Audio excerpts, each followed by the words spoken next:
The best piece of business advice that you've ever received? Yeah, you've got to have humility and you've got to have stamina. You don't need to be the smartest person. You don't need to be the most charismatic person. If you look at people who've been successful, have two things. They have the humility, so they can learn from their mistakes. Very rarely are the mistakes we make so complicated, you need to be a genius to understand them. Normally it's our ego that gets in the way from learning from our mistakes. And then you need to have the resilience to bounce back. And when it comes to investing in an idea, you never invest in an idea, you invest in the person. And somebody who has those two character traits in spades tend to be successful, regardless of their shape and size. And who do you look up to in business?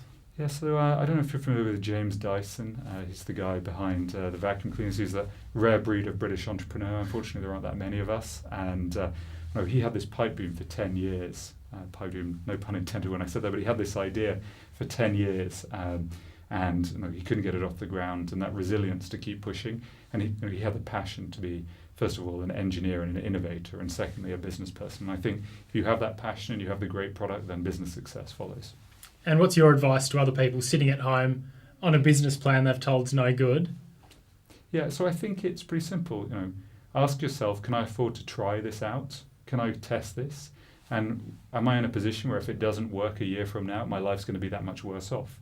And for some people, they might have a mortgage or family or other commitments. The answer is you can't. But for most people, the reality is, so if you try something for a year and it doesn't work out, maybe some people are going to laugh at you and say, I told you so. But big deal. You've just got to find a way to shrug that off and get on with it. And certainly when I started Tough Mudder, I think the most liberating thing for me was saying, do you know what, if this thing fails horribly and I'm a year older, big deal. When I'm 35 or 40, will any of that really matter?